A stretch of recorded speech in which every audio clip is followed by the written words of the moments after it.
Kamati ya elimu na afya halmashauri ya wilaya ya Mkuranga ikiongozwa na mwenyekiti wake diwani wa kata ya Dondo Mheshimiwa Abdu Omar Zombe imetembelea miradi mbalimbali ya maendeleo ndani ya wilaya ya Mkuranga, huku ikagua shule mpya sekondari Kazole, ujenzi wa kituo cha afya Mwandege pamoja na jengo la waraibu lililopo hospitali ya wilaya ya Mkuranga.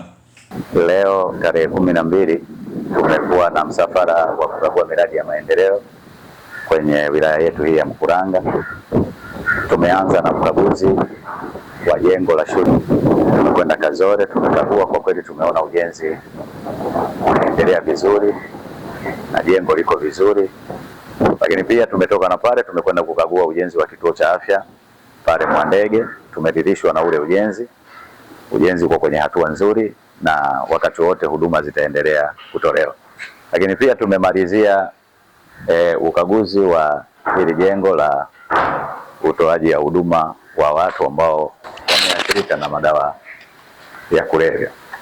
Aidha, Mheshimiwa Zombe ameshukuru serikali ya awamu ya 6 inayoongozwa na Mheshimiwa Rais Dr. Samia Suluhu Hassan kwa kuwaletea fedha mbalimbali kwa ajili ya miradi ya maendeleo. Kwa ujumla tunashukuru serikali, tunashukuru Mheshimiwa mbunge, Mheshimiwa Rais mama yetu Samia Suluhu Hassan kwa usimamizi mzuri wa kuletea fedha kwa ajili ya maendeleo ya wananchi.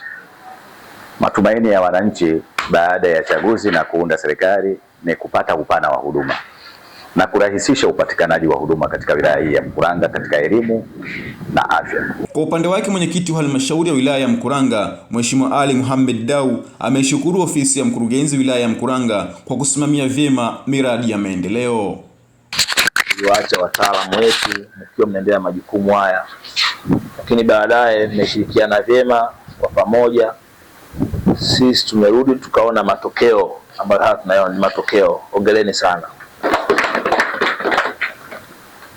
Niwaombe na kuombea kwa Mungu muendelee kuwa na mioyo kama hii ambayo ya kuifanya halmashauri ya wilaya Mkuranga inaweza kuwa na thamani kubwa na imani kubwa. Wananchi watarejesha imani kubwa kwenu, na sisi kama viongozi wa eneo hili tuna imani kubwa na matokeo ambayo mlioyafanya. Tunaendelea kushikiana nyinyi kwa hali na mali. Mwisho wa yote niwashukuru tu, asanteni sana. Ziara ya waheshimiwa madiwani wa kamati ya elimu na afya imekamatika, ambapo wametembelea ujenzi wa shule mpya ya sekondari Kazole, lakini pia wameenda kutembelea kituo cha afya Mwandege, na kwa kumalizia wameenda kuangalia jengo jipya la waraibu wa dawa za kulevya ambapo lipo katika hospitali ya wilaya ya Mkuranga Mkwalia. Nikiripoti kutoka halmashauri ya wilaya ya Mkuranga, mimi ni Ahmed Saidi, Mkuranga DC.